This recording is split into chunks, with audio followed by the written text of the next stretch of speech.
قرآن اور حدیث کو، قول رسول کو یا اللہ تعالیٰ کے واضح قرآن کے آرڈر کو آپ فالو کریں اور اس کے تناظر میں آپ اپنے اختلاف کو دور کریں. یعنی مسلمانوں کا اگر باہم کسی مسئلے پر اختلاف ہے، اور یہ آیت چونکہ خاص نوعیت میں اس کا شان نزول ہے جس کے حوالے سے یہ نازل ہوئی تھی، تو اس میں یہی تھا کہ جب اللہ اور اس کا رسول کسی بات کا فیصلہ کریں، اور یہاں پر یہ بات بڑی کلیئرلی سمجھ آ جانی چاہیے کہ رسول اللہ کا فیصلہ ہی خدا کا فیصلہ ہے. یعنی ایسا نہیں ہے کہ اللہ کا فیصلہ کوئی اور ہوتا ہے اور رسول کا فیصلہ کوئی اور ہوتا ہے. وہ جو رسول اللہ کا فیصلہ ہے اسی کو اللہ ہی کا فیصلہ قرار دیا گیا ہے، وہی اللہ کا فیصلہ ہے. تو ظاہر ہے جو اللہ کے رسول کا فیصلہ یعنی اللہ کا فیصلہ ہے، تو اس کے مقابلے میں آپ کا کوئی اپنا ذاتی رائے، ذاتی اختیار وہاں پر نہیں چلتا ہے.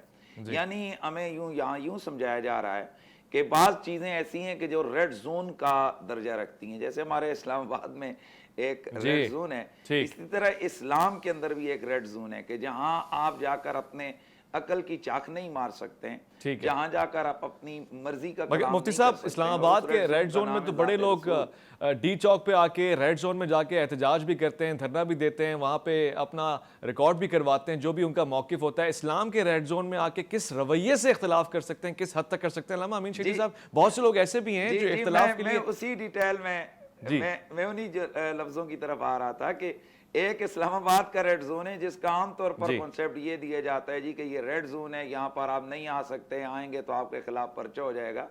ایک اسلام کا ریڈ زون ہے، اور اسلام کا ریڈ زون ذات رسول ہے. اور ذات رسول جو ریڈ زون ہے اس کا یہ مطلب ہے کہ آپ قول رسول، فعل رسول، عمل رسول یا فیصلہ رسول کے خلاف ایک انچ بھی آگے نہیں جا سکتے. حتیٰ کہ اگر آپ نے اس پہ ناپسندیدگی کا بھی اظہار کیا تو آپ دائرہ اسلام سے باہر چلے جائیں گے، اس لیے کہ وہ ذات پیغمبر واحد ایک ایسی ریڈ زون ہستی ہے کہ جہاں پر آپ کی عقل کے پرندے بھی جو ہے نا وہ پر نہیں مار سکتے ہیں. تو اس حوالے سے ہمیں جو آپ نے موضوع جو رکھا ہوا ہے اختلاف کے حوالے سے، اگر اختلاف تحقیق کے لیے ہو، اگر اختلاف دلیل کے محمل تک پہنچنے کے لیے ہو، تو اس پر اسلام کبھی بھی اس کی حوصلہ شکنی نہیں کرتا.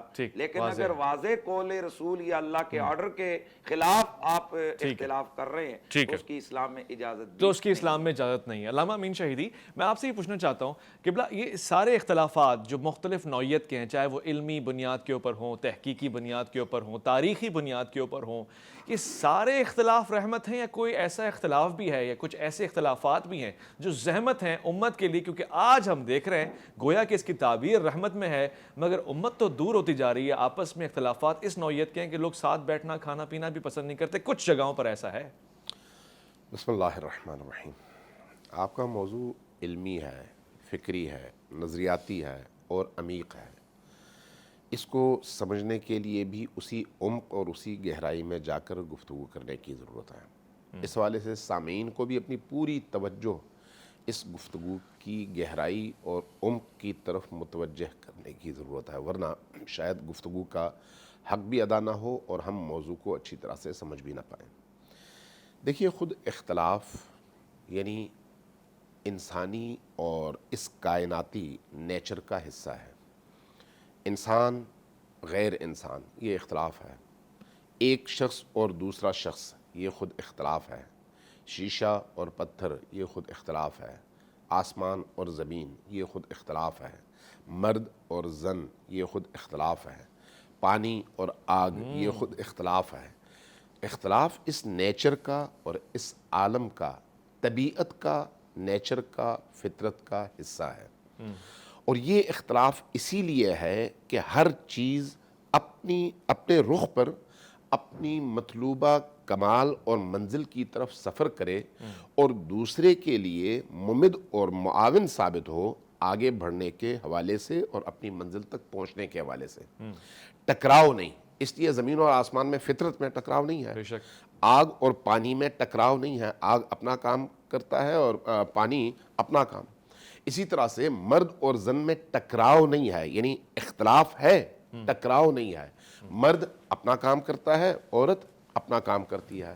دونوں جب اپنے اپنے کام کرتے ہیں تو نظام انسانی آگے بڑھتا ہے. صحیح. اس کا مطلب یہ ہے کہ اختلاف اس حوالے سے کوئی مذموم اور قابل مذمت چیز نہیں ہے، صحیح۔ بلکہ آپ کے نیچر کا حصہ ہے۔ ٹھیک ہے، لیکن یہی اختلاف اگر استقاق، ٹکراؤ، جھگڑا، تنازع کی شکل اختیار کر جائے تو اس صورت میں تنازع کا مطلب یہ ہے کہ آپ نے اپنا کام چھوڑا، دوسرے کے کام میں آپ نے مداخلت شروع کر دی، آپ نے اپنی منزل کا سفر چھوڑ دیا، دوسرے کی منزل کے سفر میں روڑے اٹکانے شروع کر دیے۔ صحیح۔ یہ کسی بھی صورت میں نہ فطری طور پر، صحیح۔ کائنات کی فطرت کے حوالے سے، اس عالم اور مادہ کی فطرت کے حوالے سے، اور نہ ہی مزاج دین کے حوالے سے یہ قابل قبول نہیں ہے۔ بہت خوب، بہت خوب۔ جب آپ اس اعتبار سے اختلاف اور اتفاق کو دیکھیں گے تو اب دو افراد، دو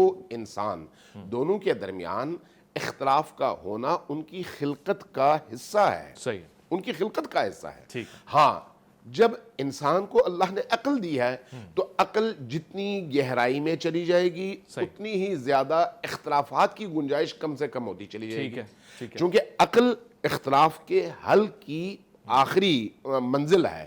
لیکن جہاں پر انسانی عقل اس اختلاف کو حل کرنے میں ناکام ہو تو پھر ایک اتھارٹی کے طور پر اللہ نے منزل کا تعین کیا ہے کہ جب آپ کی عقلیں جواب دے جائیں اور آپ کی عقل کی رسائی وہاں تک نہ ہو پائے تو پھر تمہاری ریڈ لائن یہ ہے کہ تم اللہ کے پاس جاؤ، اللہ کے رسول کے پاس جاؤ۔ صلی اللہ علیہ اب اللہ اور اس کے رسول نے جو کچھ کہا وہاں پر پھر اختلاف کی گنجائش نہیں ہے۔ ٹھیک ہے، میں یہاں پر اگر وہاں پر اختلاف کرو گے، میں چند سیکنڈ میں بات مکمل کروں، یہاں پر اگر تم نے ان سے اختلاف کیا، اگر اللہ سے اختلاف کیا تو بھی تم مردود ہو مکمل طور پر، رسول سے اختلاف کیا تب بھی تم مردود ہو۔ یہ اختلاف چاہے کسی بھی صورت میں ہو، صحیح ہے۔ نبی سے اختلاف ممکن نہیں ہے۔ جو بھی اختلاف کرے گا وہ دائرے اسلام سے خارج ہو جائے گا۔ صحیح، صحیح۔ اللہ سے اختلاف جو بھی کرے گا دائرے اسلام سے خارج ہو جائے گا۔ ٹھیک ہے۔ اب اگر آپس میں اختلاف ہوتا ہے تو اس اختلاف کا مرجع، جہاں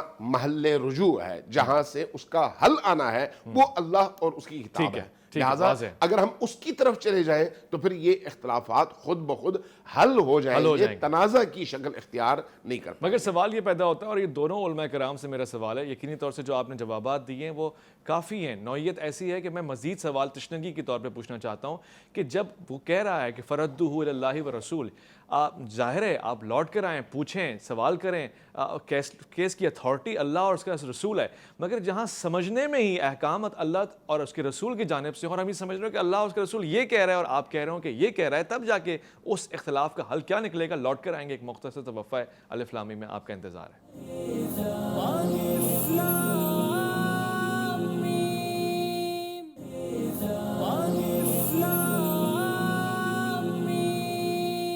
الف لام میم میں خوش آمدید۔ مفتی حنیف قریشی، علامہ امین شہیدی تشریف فرمائے، خواتین و حضرات آپ بھی موجود ہیں۔ آپ تمام لوگوں کی موجودگی سے فائدہ اٹھاتے ہوئے میں یہ سوال پوچھ رہا ہوں مفتی حنیف قریشی صاحب، ہم جب کسی سامنے والے سے اختلاف کرتے ہیں، ہم اس کی کتاب سے، ہم اس کے نظریے سے اختلاف کرتے ہیں، اس کے مکتب سے اختلاف کرتے ہیں، تو آیا ہمیں اپنے مکتب کی کتابوں کا پڑھا ہونا ضروری ہے، یا پھر ہمیں سامنے والے کی مکتب کی کتابوں، اس کے نظریات سے ہم آہنگی اور آشنائی، شناسائی ضروری ہے؟ ہمیں دونوں طرف کا علم حاصل رکھنا ضروری ہے، تبھی جا کے ہم اچھے مناظر یا اچھے خطیب یا پھر کم سے کم اختلاف کرنے کا حق رکھتے ہیں، یا پھر ایم ہی آئیں اور گفتگو کریں؟ میں پچھلی گفتگو سے تھوڑا سا آگے بات بڑھاتا ہوں۔ پہلی بات تو یہ ہے کہ یہ جو ہماری عقل ہے، عقل ہماری جو ہے وہ شریعت کے تابع ہے، شریعت عقل کے تابع نہیں ہے۔ یعنی بعض اوقات ہم اپنی عقل سے کچھ سمجھ رہے ہوتے ہیں لیکن وہاں شریعت کا تقاضا کچھ اور آتا ہے، تو لہٰذا ایسی صورت میں ہمیں ہر حال میں عقل پر شریعت کو نہیں پرکھنا ہے بلکہ شریعت پر عقل کو پرکھنا ہے، اور یہ ایک واضح رول اور قانون ہے جس کو مولا کائنات حضرت سیدنا علی المرتضیٰ کرم اللہ تعالی وجہ الکریم نے بھی بیان فرمایا۔ آپ نے فرمایا تھا کہ عقل ہماری شریعت کے تابع، شریعت ہماری عقل کے تابع نہیں ہے، یعنی ہماری عقل کی وہ ادراک اور پہنچ ہی نہیں ہے اس جگہ تک کہ ہم ہزاروں ایسے احکامات یا ہزاروں ایسی چیزیں ہیں کہ جہاں شریعت کے کچھ احکامات ہیں تو ہماری عقل نارسا میں وہ پاور ہی نہیں کہ ہم اس کی گہرائی تک یا حکمت تک جا سکیں کہ یہ چیز شریعت نے کیوں منع کی ہے، اس سے کیوں آرڈر کیا ہے۔ وہاں ہماری ممکن ہے سوچ اس کے راستے میں ہی بھٹک جائے۔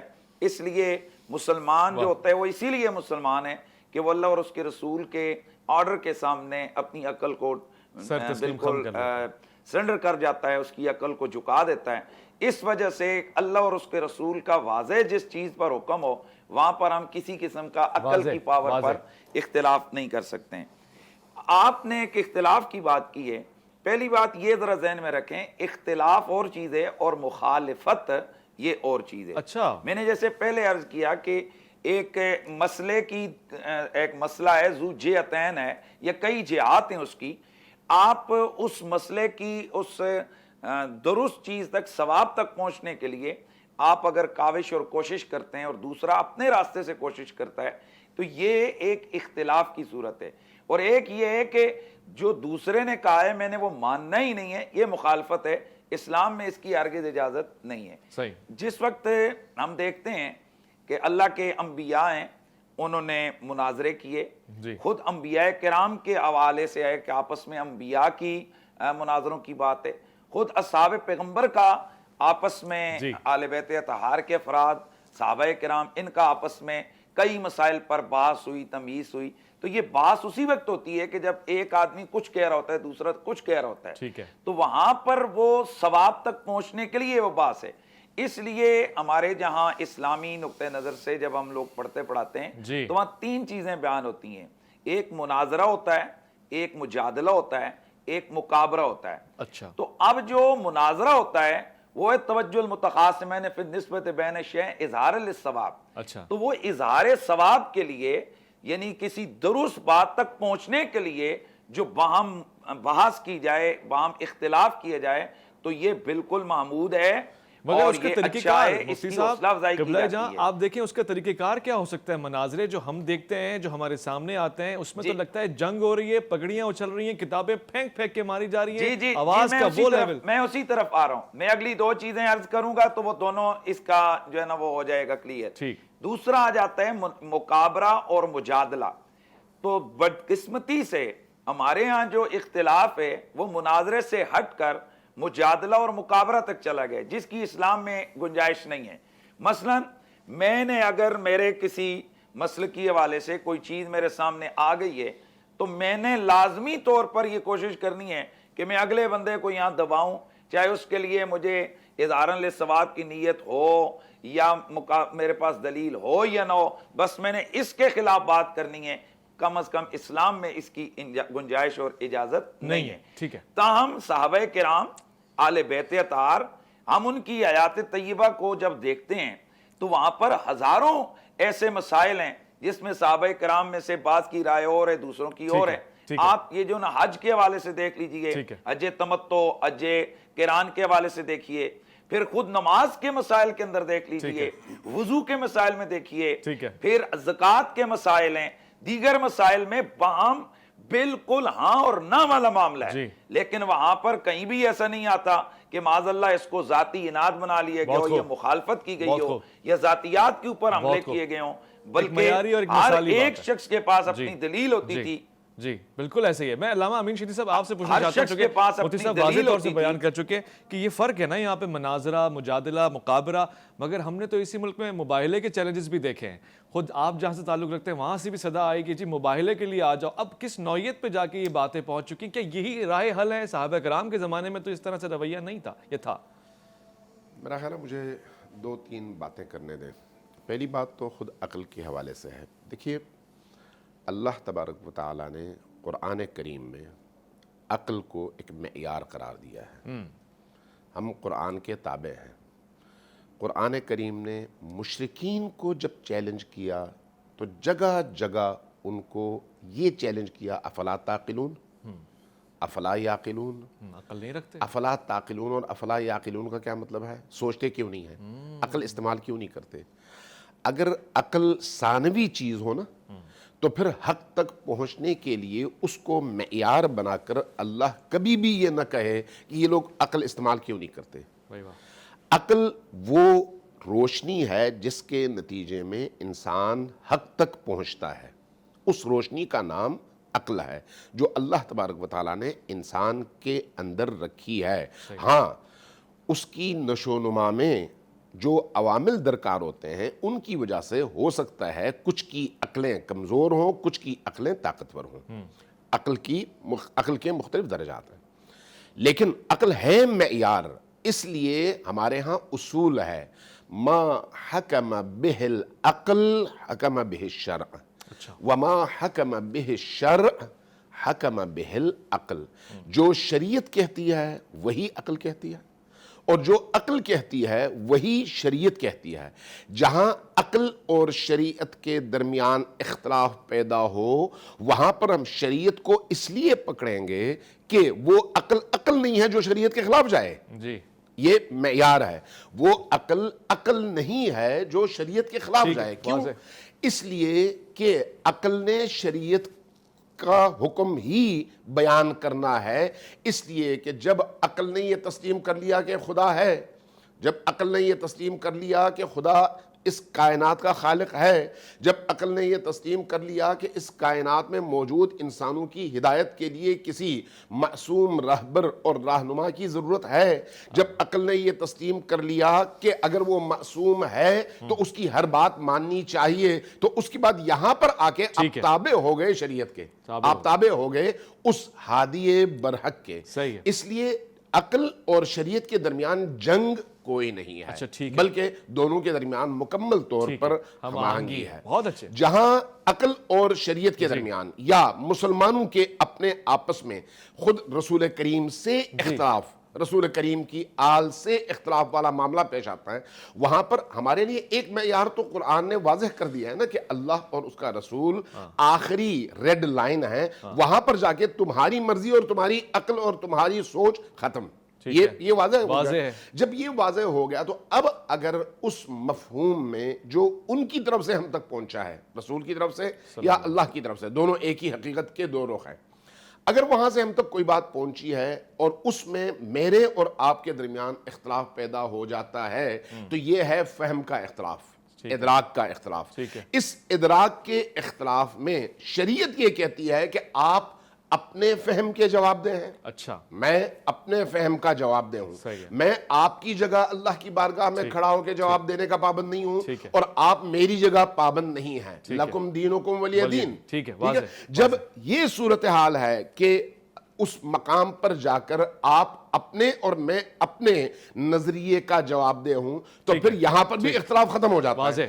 اختلاف نظریے پر عمل درآمد کے حوالے سے پیدا ہوا، لیکن چونکہ میری منزل یہ ہے اور رستہ یہ ہے، آپ کی منزل وہ ہے، رستہ وہ ہے، اور آپ اور میں نے دونوں نے جا کر ایک ہی ہستی کی بارگاہ میں جواب دہ ہونا ہے، تو اس کے بعد ہمارے آپس میں استقاق اور دشمنی کی کوئی گنجائش پیدا نہیں ہوتی. مگر سوال یہ ہے کہ اس عوام کو، مجھ کو اور بہت سارے ایسے لوگوں کو یہ شعور کیسے پہنچے گا؟ ہم تو اختلاف کو آخری لائن سمجھتے ہیں، ہم سمجھتے ہیں اختلاف کا مطلب کہ اب جنگ میں ہیں، ہم حالت جنگ میں. اور میں اب تک سمجھ نہیں پا رہا ہوں کہ اسی پاکستان میں جہاں بہت سارے لوگ علماء کرام سے پیار کرتے ہیں، آپ کی باتوں کو احترام سے سنتے ہیں، وہاں پہ کچھ لوگ ذرا سے اختلافات کی بنیاد پہ سکینڈلز بناتے ہیں، پروپیگنڈا بناتے ہیں، لوگوں کے خلاف مقدس مقامات پہ اس طرح کی غلطیاں، اس طرح کی کوتاہیاں، نازیبا حرکات کرتے ہیں جن کو میں بیان نہیں کر سکتا، تصور نہیں کر سکتا. خود پنجاب کا واقعہ ہے، مفتی صاحب تشریف فرما تھے دادا دربار میں، اور یہ کون لوگ تھے نہیں معلوم، مگر پروپیگنڈا، اختلافات اس طرح سے بیان ہونا، یہ تو شاید آپ راہ حق پر ہوں یا نہ ہو، یہ الگ معاملہ ہے، مگر حسن آداب، حسن اختلاف نہیں ہے. ایک مختصر سے وقفہ لے رہا ہوں، لوٹ کر آؤں گا، مزید اس پہ گفتگو کرنے کا خواہش مند ہوں. الف لام میم میں آپ کا انتظار رہے گا.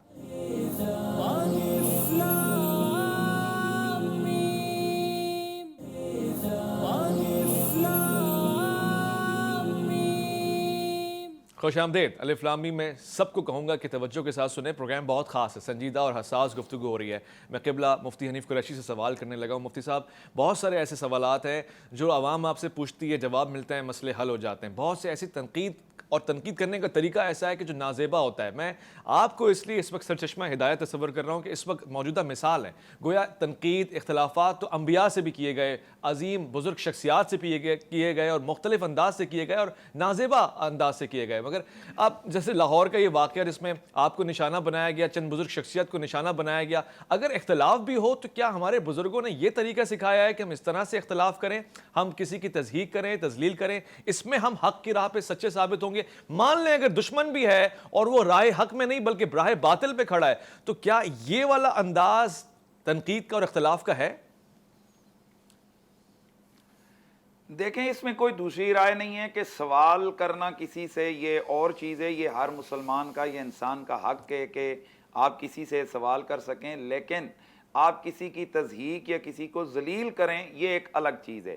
لاہور جو تحت صاحب کے حوالے سے آپ بات کر رہے ہیں تو وہاں پر ایک پری پلان ایک طبقہ شرذمہ قلیلہ، ایک خاص گروہ کے جن کا ایک خاص نظریہ تھا، تو وہ ایک خاص ایجنڈے پہ کام کر رہے تھے، وہ انہوں نے اٹیک کیا اس طرح کا، تو کسی کے ساتھ کہیں بھی ہو سکتا ہے۔ وہ میرا کسی سے اختلاف ہو، میرے 10 بندے اٹھیں، میرے کسی مخالف کو اٹھ کے وہ دھکم پہل کر دیں، یا کسی جلسے کو یا کسی جگہ کسی پروگرام کو خراب کر دیں، یہ تو ایک بڑا آسان سا کام ہے۔ لیکن بہرحال پورے معاشرے میں اس طرح کے جو گندے انڈے ہوتے ہیں، گندے لوگ ہوتے ہیں، معاشرہ ان کی کبھی بھی حوصلہ افزائی نہیں کرتا۔ اچھا میں تھوڑا سا ایک اپنی بات پہ پھر بھی میں اپنی جگہ پہ قائم ہوں۔ میں شاید شہیدی صاحب کی بات میں سمجھ نہیں پا رہا، یا میرا ایک اپنا ذہن ہے، بات میرے دماغ میں اٹکی ہوئی ہے کہ میرا یہ موقف ہے کہ انسانی عقل ہر حال میں شریعت کے تابع ہے۔ شریعت کسی بھی طور پر عقل کے تابع نہیں ہے، کیونکہ حقائق اشیاء کا ادراک، کما حق کو کسی شے کی حقیقت تک پہنچنا، یہ انسانی عقل کے بعض چیزیں بساط میں ہیں اور بعض حقائق تک پہنچنا اس کی بساط عقل میں ہے ہی نہیں ہے۔ اب وہاں پر ہم نے شریعت کو فالو کرنا ہے کہ شریعت ہمیں جس جگہ پر جا کر روکتی ہے ہم رک جاتے ہیں، جہاں پر شریعت کہتی ہے کرو تو ہم کرتے ہیں۔ مثلاً عقل کا تقاضا تو یہ ہے کہ خنزیر کا گوشت بھی گوشت ہے، بکری کا گوشت بھی گوشت ہے، وہ بھی خون سے بنا ہوا ہے، یہ بھی خون سے بنا ہوا ہے، تو ہم کس وجہ سے رک رہے ہیں یہاں؟ ہم یہاں عقل کی وجہ سے تو نہیں رک رہے، ہم تو شریعت کی وجہ سے رک رہے ہیں۔ یہ عقل نہیں، یہ اسی طرح ہزاروں چیزیں ایسی ہیں کہ وہاں ہماری عقل کا تقاضا کچھ اور ہے۔ اس میں مابین فرق بھی ذرا بیان فرما دیں۔ نہیں اب یہ کر رہا ہوں تو قیاس کس کے ذریعے کیا؟ عقل قیاس ہی کرتی ہے نا۔ عقل سے جو چیز ادراک حاصل ہوتا ہے، یا وہ قرآن کے کسی ظاہری آرڈر کو دیکھتی ہے، یا حدیث کو دیکھتی ہے، یا کسی اور چیز کو دیکھ کر وہاں سے وہ استنباط مسائل، یہ عقل ہی کا کام ہے۔ یہی تو میں عرض کر رہا ہوں کہ ہماری عقل کو چھوٹ نہیں ہے، ہماری عقل کو وسعت نہیں ہے کہ آپ جو مرضی جو چیز نکالو اور آپ کرو۔ ہماری عقل یعنی مسلمان کی عقل یہ ہر حال میں پابند ہے اللہ اور اس کے رسول کے آرڈر کی۔ وہاں جہاں پر کہا گیا کہ کافروں کو کہا گیا افلا تعقلون، کیا تم عقل نہیں رکھتے ہو، تو وہاں وہ کافر ہیں، یعنی ان کے لیے سب کچھ عقل ہے۔ اس لیے قرآن نے، یہ شریعت نے، اللہ نے ان کو اس اعتبار سے ٹریٹ کیا۔ اور مسلمان کی جب باری آئی ہے تو مسلمان کو پابند کر دیا، وَمَا آتَاكُمُ الرَّسُولُ فَخُذُوهُ وَمَا نَهَاكُمْ عَنْهُ فَانْتَهُوا، جو اللہ کے رسول نے تمہیں دیا وہ لے لو، جس سے روکا رک جاؤ۔ یعنی یہاں میں نہیں کہا کہ تم یہاں پر، وہاں چونکہ دلائل دو طرح کے ہیں، کچھ دلائل عقلی ہیں، کچھ دلائل نقلی ہیں، تو مسلمان پابند ہے دلائل نقلیہ میں اللہ اور اس کے رسول کا۔ مفتی صاحب میں چند ریپڈ سوال بھی رکھتا ہوں یا حدیث کا تو کوئی ہے ہی نہیں ہے۔ میں بات کو ختم کرتا ہوں، تو چونکہ میں بات کو ختم کرتا ہوں، چونکہ کفار اور مشرکین وہ ہر چیز کو عقل اور قیاس پر رکھتے ہیں، تو اس وجہ سے اللہ نے ان کے لیے دلائل عقلیہ کو معیار بنایا اور مسلمان کو پابند کر دیا کہ تو صرف عقل پہ چلے گا گمراہ ہو جائے گا، تجھے اپنی عقل کو ہر حال میں شریعت کے تابع کرنا ہے۔ تو میرا یہ عرض کرنے کا مطلب ہے کہ ہم کسی بھی اختلاف کی صورت میں اپنی عقل کو آخری حد نہیں دے سکتے، ہم پابند ہیں اللہ اور اس کے رسول کے۔ پابند ہیں۔ میں مفتی صاحب آپ سے ایک ریکویسٹ کروں گا، ریکویسٹ ابھی میری طرف سے ایک عاجزانہ، کہ آپ آج اگر مل جائے نیٹ پہ چیک کر لیں اصول کافی۔ اصول کافی کا آغاز کتاب العقل سے ہوتا ہے، اور یہ جو کتاب العقل میں احادیث موجود ہیں، یا نبی کریم سے ہیں، یا امیر المومنین سے ہیں، یا اولاد امیر المومنین میں جو ائمہ اہل البیت ہیں ان سے ہیں، ان کا ایک مطالعہ کیجئے تاکہ ذرا وسعت آئے اس سوچ اور فکر میں، یعنی تعمیری حوالے سے عرض کر رہا ہوں کہ اس کا مطالعہ ضرور کیجئے گا، پھر کسی موقع پہ اس پر انشاءاللہ تعالی بات کریں گے۔ خوب، اچھا یہ بہت اچھی بات ہوگی، میں چیزہ سوال بھی پوچھنا چاہتا ہوں۔ میں بات کو ختم 2 سیکنڈ میں کر دیتا ہوں۔ شہیدی بھائی مسئلہ یہ ہے کہ دیٹس مین کہ اگر آپ کے ہاں یہ روایات موجود ہیں تو میں اس کا جو ہے نا میں احترام کرتا ہوں. اگر آپ کے مختلف فکر میں یا آپ کے یہاں ائمہ اہل بیت سے کوئی اس طرح کی روایات موجود ہیں تو میں آپ کی احترام کرتا ہوں. ہم آپ کے اس مکتب کی بات کی, میں نے اپنے طور پر جو ہمارا ایک ذہن ہے, یہ جو ہم نے پڑھا ہے, میں اپنے طور پر بات کی. ٹھیک ہے مفتی صاحب, میں آپ سے ہاں یا نہ میں جواب کا طلبگار ہوں, کیونکہ یہ بہت اچھا سوال ہے اور اس سے بہت اچھا امپریشن جائے گا. اختلافات کے باوجود علماء کرام کو ایک دوسرے کی محافل مجالس میں شریک ہونا چاہیے, جانا چاہیے؟